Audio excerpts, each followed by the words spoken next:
Por la voz del derecho estamos transmitiendo desde la facultad. Un espacio hecho por jóvenes para gente joven. Los temas jurídicos desde una perspectiva académica.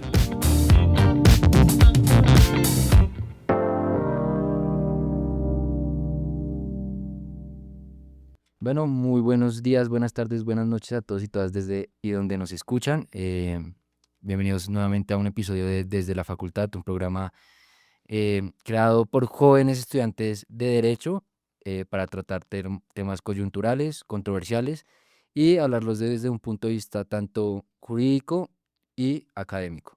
El día de hoy vamos a hablar sobre un tema que, bueno, una situación respecto de los hechos acaecieron ya hace unos meses, pero de este año, pero que aún no ha perdido un trascendencia, teniendo en cuenta como el debate social que se ha dado alrededor de este tema tan importante, que es el caso de EPA Colombia y la sentencia de la Corte Suprema de Justicia, la Sala de Casación Penal, que ratificó y confirmó la condena del Tribunal Superior de Distrito Judicial de Bogotá.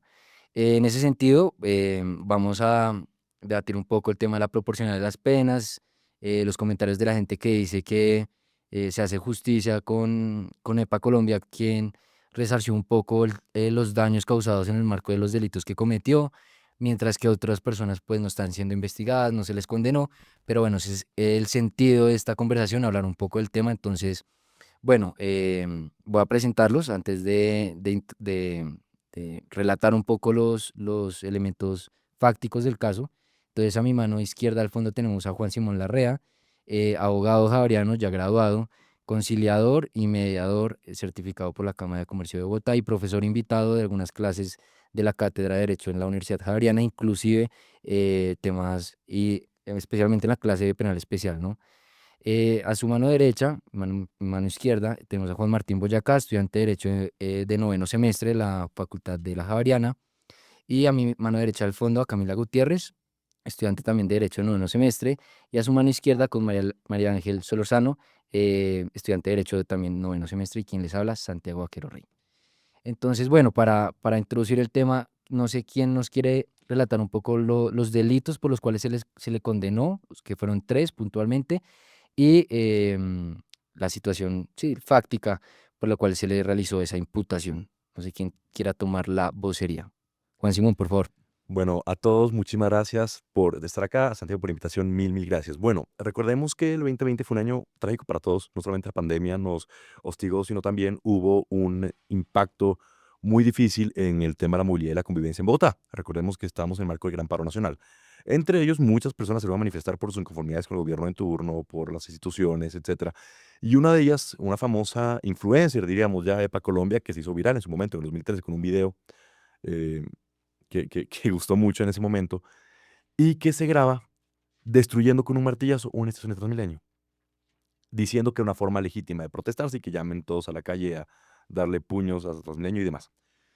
Esto no solamente lo hizo, sino que se grabó públicamente y lo subió a sus redes sociales, y a raíz de esto creó un movimiento que fue el movimiento de la persecución a EPA Colombia por parte de la Fiscalía para imputarle 3 delitos en su momento. La primera es la incitación a delinquir con fines terroristas, el segundo es el daño a bien ajeno y el tercero es la obstrucción a bienes de servicio público o servicio público movilidad o colectivos.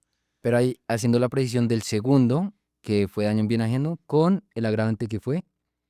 El agravante en ese entonces fue con fines terroristas. No, no, no, Perdón, el el agravante de daño bien ajeno, el agravante de daño bien ajeno con fines públicos, diferentes al tipo penal de el de los bienes públicos como tal, cuando se afectan, por ejemplo, los bienes sujetos a transporte. Entonces aquí hay dos elementos que conmutan, y es el tipo penal especialísimo, que es la obstrucción a transporte público o daños al bien colectivo, y la afectación a un bien particular cuando es el bien ajeno, con un agravante, y es que se use para fines públicos. Esa es la primera diferencia.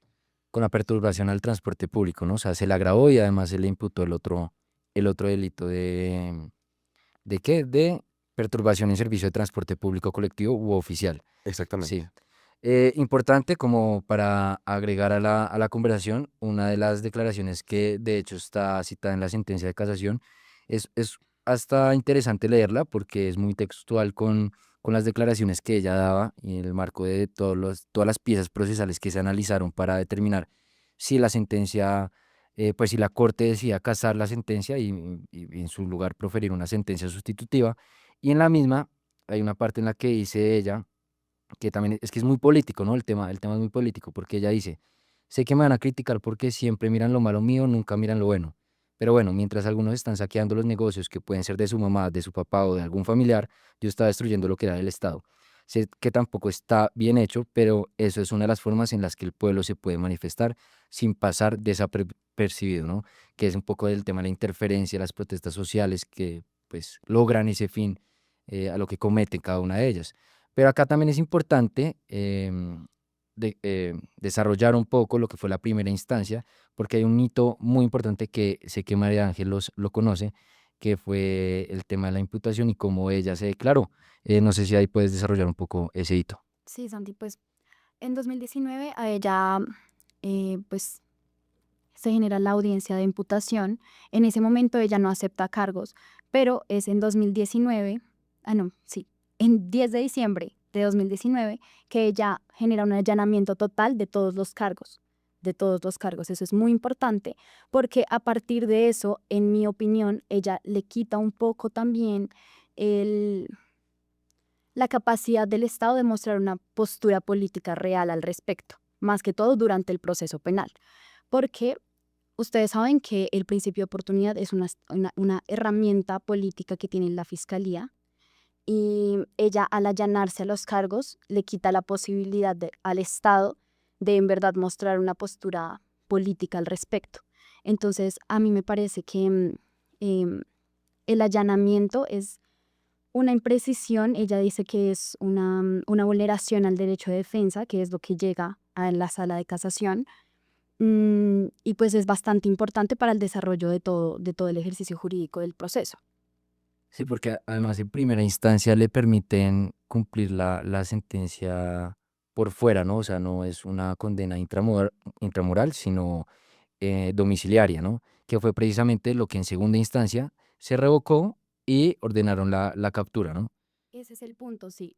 Ese es el punto, sí. Digamos que a ella en primera instancia por revisión de legalidad y bueno, otro tipo de temas aparte de la proporcionalidad, dicen que ella queda absuelta del cargo con fines terroristas y que por eso ella puede acceder a beneficios o subrogados penales. Esa sería la suspensión de la pena, que va de 2 a 5 años, y ella cumplía con todos los requisitos y condiciones. Aún pues ese era el debate que se llevó a segunda instancia y por lo que revocaron la decisión de primera instancia. Entonces, pues digamos que el punto es si ella en verdad, o sea, si los actos que ella cometió en verdad podrían ser catalogados como con fines terroristas o si para ella era simplemente un acto de protesta válido. Pero reitero, digamos que al allanarse a los cargos también le quita la posibilidad al Estado de averiguar ese tipo de cosas porque ella acepta tanto tipicidad, antijuricidad y culpabilidad al respecto. Y ella defenderse, de discutir Ajá. probatoriamente los elementos probatorios, de contrainterrogar los testigos, de que hayan testigos, o sea, se allana todos los cargos, que es importante dejarlo muy claro, ¿no? Em,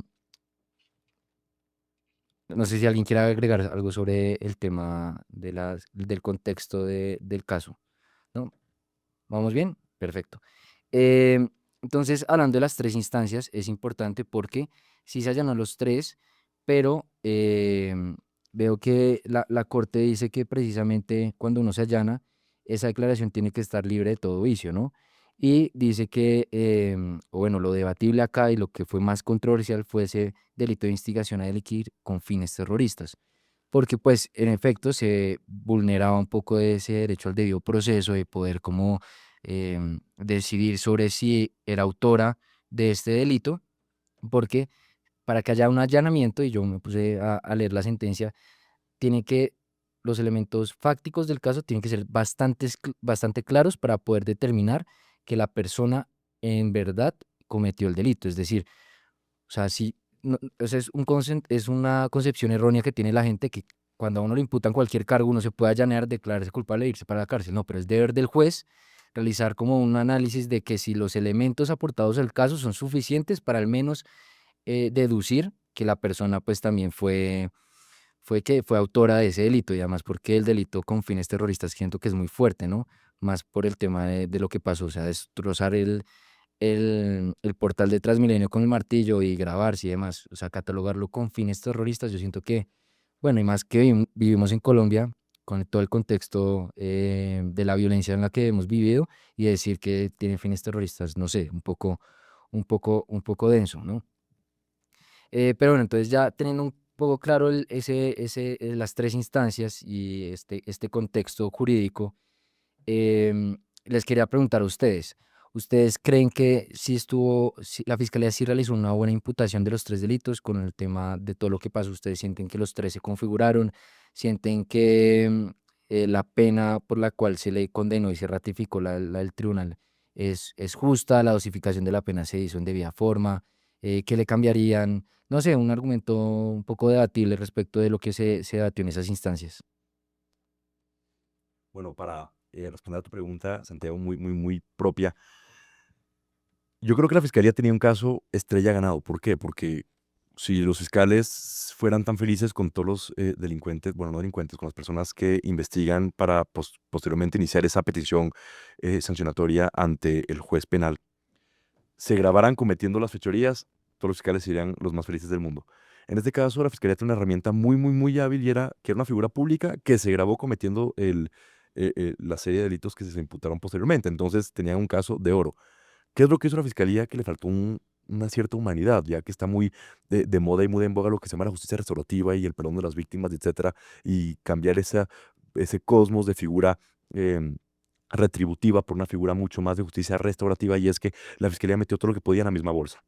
Incluso se va con un tema muy delicado que es el terrorismo. Es que el terrorismo o el tipo penal del terrorismo consagrado como generar zozobra en la población, que es el que uno piensa cuando la gente tumba aviones o cuando la gente explota edificios, es muy distinto a decirle a un influencer que se grabó dándole el martillazo a una talanquera de Transmilenio, que es que lo hizo con fines terroristas, con fines de incitar al terrorismo y a volver en caos la ciudad. De por sí la palabra es muy fuerte y la violencia simbólica en la palabra es muy, muy clara. Entonces la gente hace que no solamente haya un reproche completamente social, sino que se vuelve muy amarillista el caso, que es lo que hizo que luego inclusive la Corte Suprema lanzara lo que a mi juicio es una sentencia completamente desproporcional, no solamente porque aumentó las penas, sino porque le va a quitar a una persona que de cierta forma sí retribuyó bastante a la sociedad con su empresa que montó, con el perdón después, etcétera, con todo lo que vino haciendo, para quitarle el beneficio de una pena extramural. Pues a mí se me hizo, la verdad, muy, muy desproporcionada, y critico esa decisión de la Corte. Y otra parte de la actual de la Fiscalía, pues bastante lamentable, porque usaron el poder mediático más allá que el poder jurídico para irse con todo muy, muy, muy desproporcionadamente. Le doy la palabra a mis compañeros si quieren complementar algo. Que yo creo que tú introduces el tema controversial acá, o sea, más que nosotros, el ideal de discutir como el caso y por qué, o la forma como debía fallarse en realidad por los elementos penales, no algo no muy técnico, pero quiero irme a lo político, como al fin de la pena, ¿no? Nosotros tenemos un sistema penal retributivo, es decir, todo lo castigamos con una sanción penal intramural, cárcel. Vemos que me robó, hemos visto casos controversiales. El que se roba el caldo Maggi acá de la tienda termina 2 años de prisión intramural, sin beneficios, porque tuvo antecedentes antes, no sé. El caso es que en este caso puntual, lo que pasó, y decía Juan Simón, creó empresa, creó puestos de trabajo, los daños materiales valorados alrededor de 1.400 millones de pesos, ella los pagó. Y digamos que el fin de la pena también tiene ese sentido, ¿no? Como la reparación y la resocialización. Entonces, ¿ustedes creen que vaya a estar resocializada, o la cárcel es lo que va a permitir que ella se resocialice? ¿Sí me entienden? Sí, o vas a hablar tú, Cami. Pues sí, Sí, dale. yo iba a decir que en cuanto al como el tema político, yo sí creo que el Estado sí tuvo como él sí quiso usar la política para este caso. ¿En qué sentido? En que castiga de manera muchísimo más severa a EPA Colombia en su calidad de influencer, y más o menos para darle como un mensaje a las personas que apoyaron el paro nacional, y la usaron de chivo expiatorio, o sea, como para que su castigo tenga mucha más visibilidad, y en realidad no se juzgó realmente por la gravedad de su conducta. O sea, yo siento que ya tocando el tema de que esté en la cárcel o no, eso independientemente, igual ella ya saldó digamos, sus deudas con el Estado, porque ella creó empresa, ella pagó una multa, ella hizo absolutamente todo lo necesario que tenía que hacer en su época. Ya después fue que le aumentaron la condena y le pusieron muchísimos más castigos, mucho más severos, simplemente para darle como una visibilidad al tema y decir como, ay, el Estado sí hizo esto, sí hay exenciones para las personas que cometen actos vandálicos en un marco de paro nacional. Sí. Sí, no, digamos que yo también, ¿ahí me escucho? Sí. Digamos que yo también pues, me gustaría referirme un poco a lo que, a todo este debate en torno a muchas penas que se cometen, a muchos delitos que se cometen sobre la necesidad de la pena, ¿sí? De qué manera estamos haciendo efectiva también la finalidad de la pena junto con este componente importante de la retribución justa, es decir, lo que estamos hablando de que sea proporcionada, con también los fines políticos que hablaba Cami, que busca el Estado. Yo digamos que un poco difiero de lo que decía María Ángel sobre el principio de oportunidad, más allá porque no creo que esto pueda genuinamente acooperar a la política criminal del Estado. O sea, más allá de que tenga excesiva visibilidad por lo que sepa Colombia, no sé de qué manera el Estado puede argumentar que metiendo a la cárcel a EPA Colombia se estén cumpliendo estrictamente los fines de la pena, ¿sí? O de qué manera se vaya a ejecutar una política criminal concreta en torno a la persecución de EPA Colombia. Sí, si estuviésemos hablando de pronto de un entramado que se dedique a destruir estaciones de Transmilenio o que esté financiado de pronto por algún grupo para realizar acciones violentas en el marco de las protestas, uno dice, bueno, hasta se puede pensar que parte de la política criminal del Estado sea entonces mediar un poco ahí y aplicar el principio de oportunidad de EPA Colombia para perseguirlo. Ahora, lo que yo veo con EPA Colombia es que, como decía Juansi, al ser una figura tan visible y al ser, digamos que, como lo decía Cami, un chivo expiatorio también para el Estado, pues nada, yo siento que fue una oportunidad de oro y perfecta para el Estado decir, estamos cumpliendo y estamos haciendo algo, más allá de que sí lo esté haciendo. El ejemplo que tú ponías sobre el caldo Maggi, por ejemplo, ¿cuántos delitos no quedan impunes por negligencia también del Estado y cuántos delitos sí se penalizan? ¿Sí? O sea, ¿para qué tenemos la cárcel? Aparte de resaltar un sistema penitenciario absolutamente congestionado, absolutamente desfinanciado, un sistema penitenciario que en este momento no nos da abasto y bueno, y pretendemos también sacar un poco como excusa el tema de EPA Colombia para decir, estamos haciendo algo, vean, estamos cumpliéndole también a la comunidad. ¿Por qué? Pues porque de fondo también hay un debate y es, a pesar de que hay un gran sector de acuerdo con la protesta pacífica, de acuerdo con la protesta y la desobediencia civil, que por supuesto es muy respetable, hay otro sector pues que lo castiga, sí, o sea, Lo ata de manos. sí, exacto.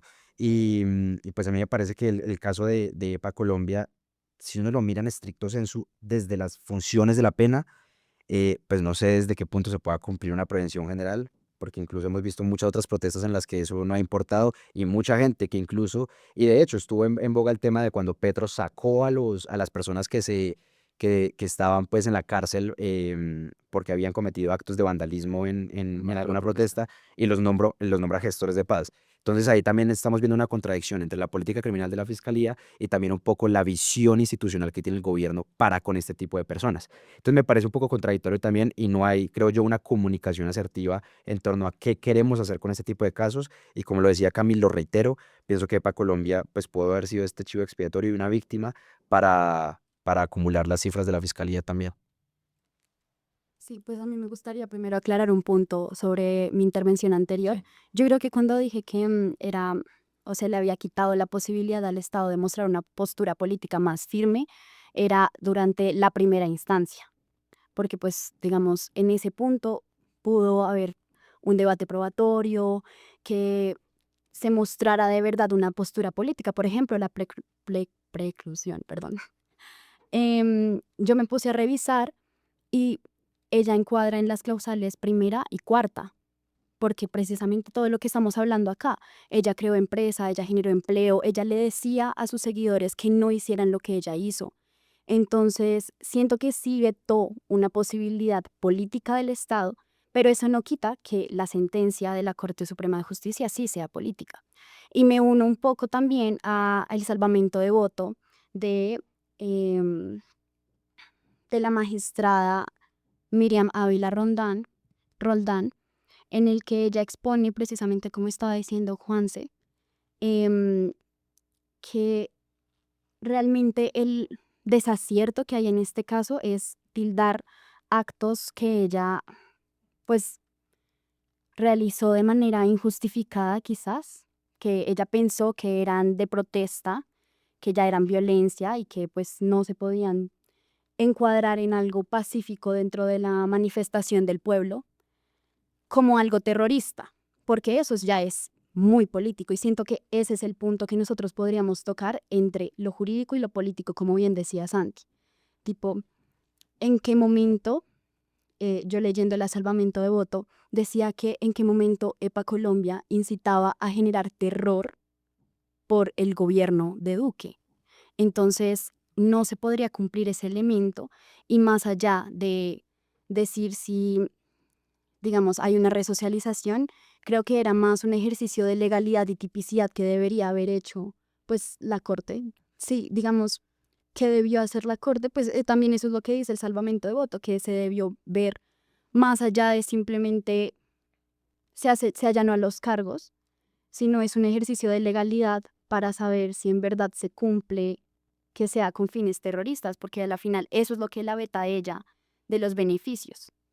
Sí, claro, porque si traemos la definición del Código Penal, dice, el terrorismo se define como la comisión de actos violentos, vamos bien, con el objetivo de generar terror o zozobra en la población. Ahí yo creo que es cuando se mocha un poco la definición con el tema o aplicado al caso concreto, pero dice o sea, es disyuntivo, o de perturbar el orden público.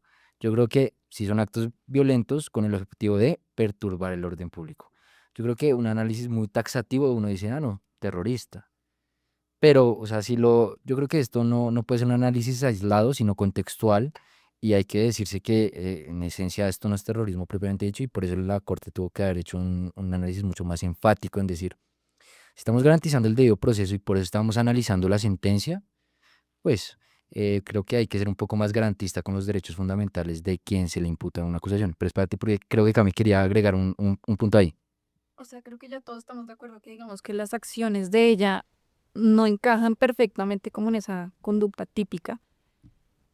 Sí siento igual que hay que tocar un tema importante que es el derecho a la libertad de expresión, porque digamos que ahí también ha habido mucho debate y también el tema de que la gravedad del delito, cómo se sanciona este delito, porque ella, digamos, claro, no encaja perfectamente en esta conducta, sin embargo, como dije anteriormente, la están castigando mucho más fuerte por el hecho de ser influencer, pero al mismo tiempo en las cárceles están llenas de personas que están cumpliendo unas penas muchísimo más bajas por delitos muchísimo más graves que atentan incluso contra la vida propia.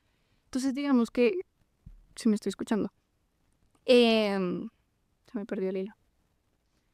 Estás hablando de que hay personas en la cárcel que están cumpliendo penas mayores perdón, menores por delitos más graves y que ella tal vez una pena incluso mayor por un delito pues un poco más Yo menos creo lesivo. que la Corte sí debió haber hecho un análisis muchísimo más amplio en cuanto a los derechos fundamentales que se le están violando a ella, a la sociedad y claramente en cómo eso se va a encajar en aplicarle su sanción correspondiente, porque claramente no estamos diciendo que ella es una santa y que no hizo absolutamente nada, simplemente lo que yo creo es que no es el delito para ella y tampoco es la sanción que ella se merecía.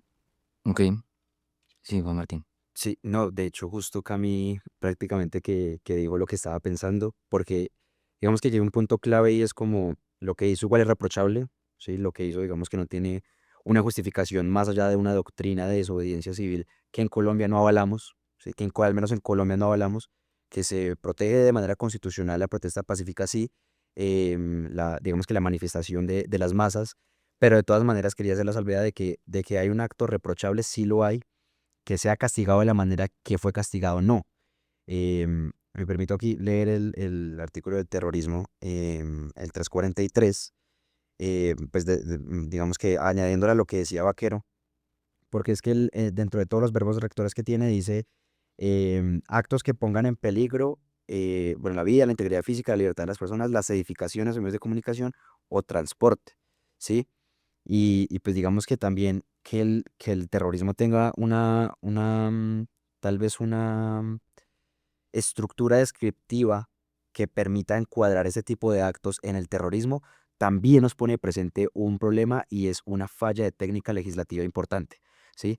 Porque en el momento en el que, claro, la Corte se enfrenta a unos hechos, pues lo primero que tiene que hacer la Corte es, bueno, vamos a hacer la adecuación típica que decía María Ángel, perdón, de cariño le decimos Maya a los oyentes. em, y cuando se enfrenta a una descripción típica también, creo yo, tan descriptiva en unos elementos que tal vez no podrían constituir el terrorismo, estamos sobre un problema también sistemático, un problema estructural también de técnica legislativa y de que nuestro código es un desorden absoluto y permite precisamente que pasen este tipo de arbitrariedades. O sea, el daño en bien, el daño en bien ajeno, digamos que uno también lo entiende de maneras muy diversas, pero si nos enfrentamos ante un terrorismo tipificado en el que nos decimos que se pone en peligro, porque es que ni siquiera nos pone presente la afectación, sino que se ponga en peligro. Y la puesta en peligro ya implica que cualquier cosa que medianamente se pueda entender como puesta en peligro de una edificación o de un transporte público, pues nos hace caer en estas arbitrariedades de las que estamos hablando. Entonces, fíjense que también, y me gustaría también poner aquí en el panel de la discusión un poco la manera en que estamos metiendo, bueno, nosotros no, el legislador elegido por nosotros está metiendo o está describiendo de manera errónea también muchos tipos penales que pueden hacer que mucha gente inocente esté en este momento pagando años de cárcel, pues de manera también injustificada, creo yo. Sí, esto es gravísimo porque termina permitiendo abusos judiciales, no solo de pago, a mucha gente, mucha gente. No, es absoluto. Y lo que dice Juanma es una cosa muy cierta. Y bueno, aquí hay tres puntos transversales que cruzamos todos y hay que verlos con lupa porque es muy importante y que puede incluso permitir que el día de mañana se tomen peores arbitrariedades como regresar a estados completamente fascistas en temas penales. El primero y es el terrorismo típicamente mencionado, como lo decía Santiago. El terror o la zozobra. Yo les pregunto a ustedes, cuando ustedes vieron el video de Pa Colombia dándole un martillazo a una tranquera, ¿sintieron de verdad terror? Queridos oyentes, piensen eso. Vean el video y digan, a mí me aterra o pongo en peligro que vea a esta pobre señorita que está subiendo una historia. Pues tal vez no. Entonces ahí se nos cae esa figura del terrorismo como está concebida, que es, por ejemplo, para cuando hay una bomba en un avión o cuando hay una bomba en un edificio o cuando hay una bomba en la estación de Transmilenio, que es otra cosa, que ahí sí se pone en peligro la vida. Acá la vida como tal no. No digo que el terrorismo está estrechamente ligado a la vida, pero así fue concebido cuando las Naciones Unidas hicieron el ejercicio, cuando se empezó a hablar de terrorismo, que es un término relativamente nuevo. Segundo, y es lo que mencionaban en su momento sobre la calidad influencer, estamos regresando a un área, a una historia del derecho penal que está completamente proscrita. Recordemos cuando en su momento la responsabilidad objetiva era aquella que reprochaba a las personas por sus calidades y no por sus actos. Hoy estamos ante un sistema de derecho penal de acto. Pero claro, no es lo mismo Epa Colombia, qué rico, a Don Chucho de la tienda, como mencionamos hace un momento. Sí. Entonces, claro, hoy el verdadero pecado o el verdadero delito por el que Epa Colombia está pagando más de lo que debería es por haber sido influencer, por haber sido famosa, por haber salido en televisión. Y eso es completamente antitécnico con el Estado de Derecho. Pero claro, lamentablemente vivimos en un país donde la ignorancia y la desinformación, y no solamente eso, la falta de educación es un problema real. Entonces, eso se tiene que cambiar definitivamente, no con políticas tan criminales, sino políticas de educación. Y como último punto, que para responder la pregunta que inicialmente planteó Santiago sobre la resocialización, la cárcel jamás va a ser resocializante. No estamos en Noruega, no estamos en Dinamarca, no estamos en Bélgica. Las cárceles en Colombia no solamente son una cosa defenestable, sino que son un estado completo de inconstitucionalidad, que hay ratas, que hay personas que se cuelgan en unas cebollitas que se llaman las cebollitas para que puedan dormir porque hay hacinamiento. Entonces, EPA Colombia más le hace favor a la ciudad y al país trabajando desde afuera, vendiendo queratinas, que estando 5 años porque por una decisión completamente política de la Corte Suprema de Justicia. Sí. Ahí yo, nos queda poco tiempo, pero voy a reunir algunos puntos, porque si para los que nos escuchan se podrán dar cuenta que la discusión y el análisis no es tan sencillo.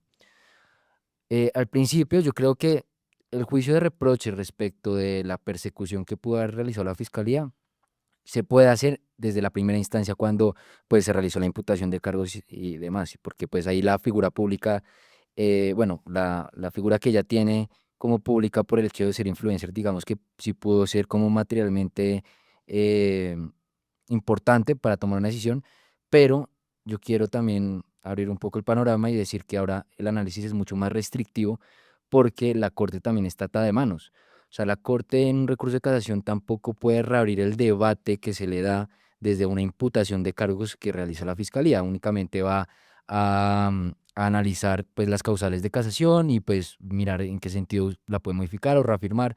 Entonces la ciudadanía, un poco ignorante muchas veces, dice, no, es que debe quedar en libertad. El problema es que en la instancia procesal en la que está es imposible decir que ella puede quedar en la libertad. Y eso solamente lo vamos a saber los abogados. Entonces, digamos que termina siendo un debate un poco ignorante muchas veces, porque uno dice, no, es que esa persona sí está en libertad y EPA Colombia está en la cárcel, pero es porque ya se allanó los cargos, tal vez lo hizo, se apresuró mucho en la instancia procesal en su momento, la otra persona que está en libertad, pues nunca se le realizó la imputación, tal vez, o esa persona sí se defendió y no se allanó los cargos. O sea, hay un montón de variables y alternativas que yo os invito como siempre a eh, mirar con beneficio de inventario, ¿sí? Porque actualmente es muy difícil decir que para Colombia tiene que estar en libertad cuando las condiciones legales no lo permiten, lastimosamente, ¿no? Y bueno, por algo estamos estudiando esto, para cambiar y reflexionar en torno a las futuras modificaciones que se le puede hacer al Código Penal porque esto es un caso muy, como un hecho muy aislado, ¿no? Porque este caso no ocurre siempre.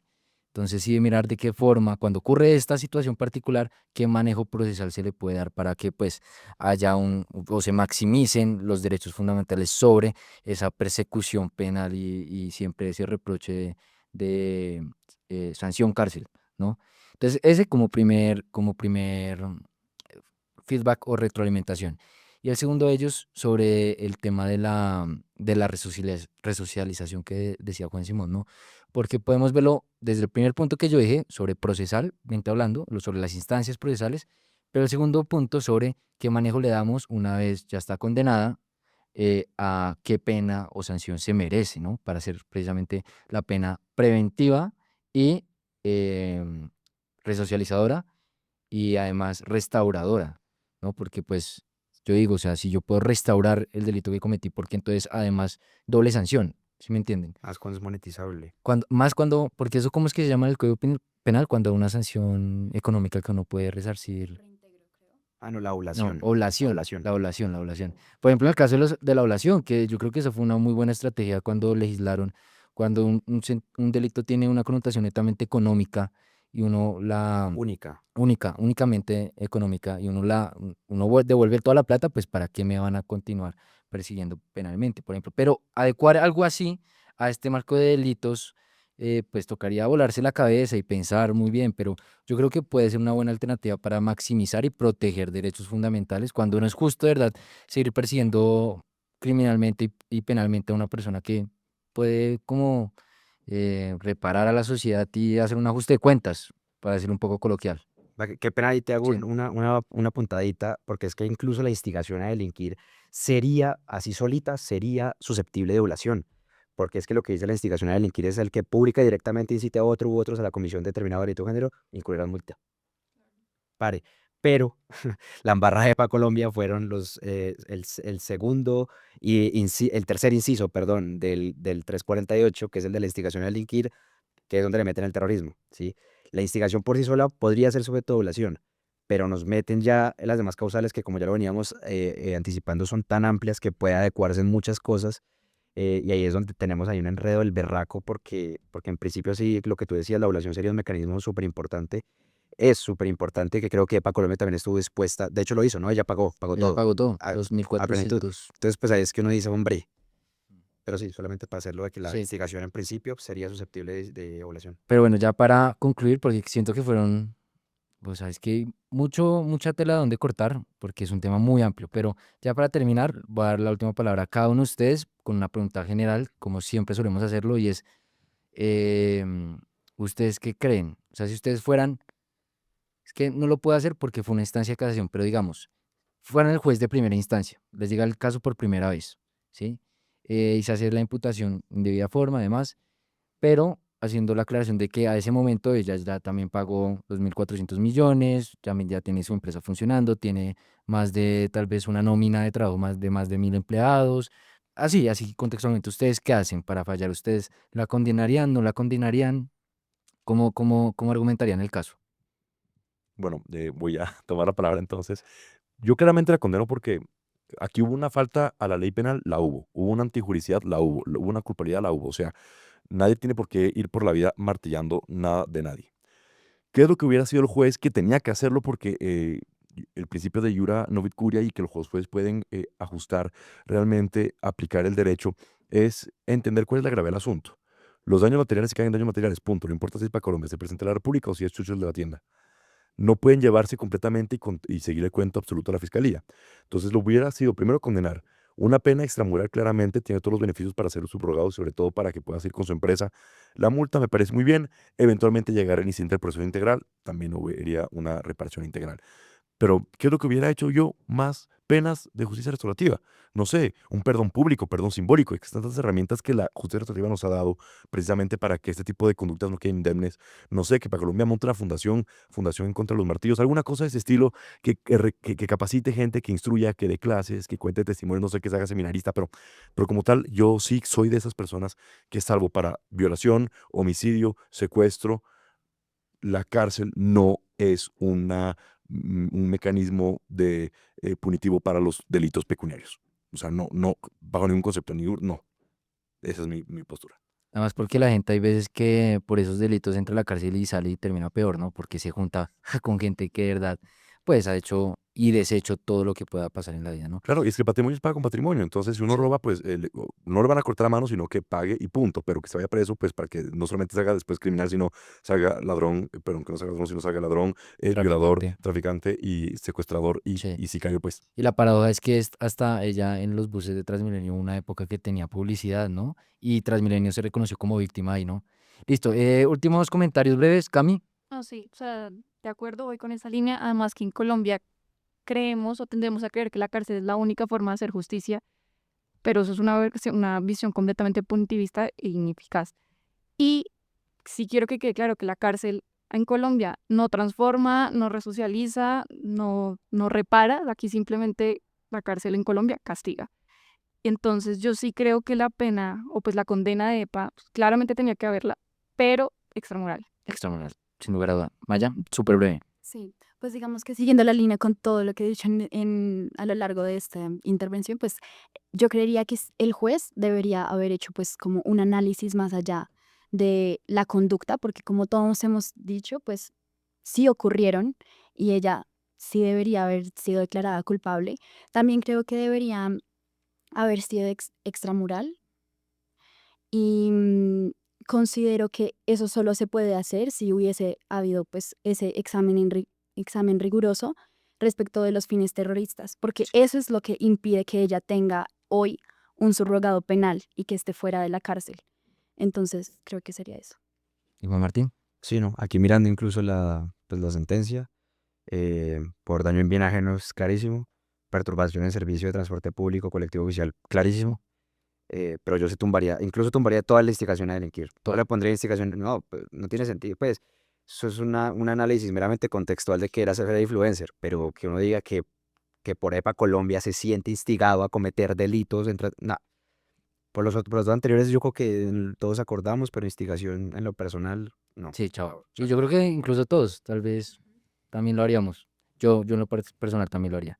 Pero bueno, yo creo que con esto ya terminamos. Muchas gracias a todos ustedes por tan nutrido debate. Siento que fue un debate a la altura. Siento que damos muchas ideas para que las demás personas se sienten y debatan, yo creo que con más responsabilidad estos temas, porque uno no puede tirar los comentarios al aire de, la política penal en Colombia no sirve para nada porque unos quedan libres, los criminales quedan libres, mientras que los inocentes quedan condenados, cuando en realidad no es así. Yo creo que toca tomar todo esto con beneficio de inventario. Pero bueno, muchas gracias a todos por precisamente estas reflexiones y nos vemos en una próxima ocasión. Muchas gracias.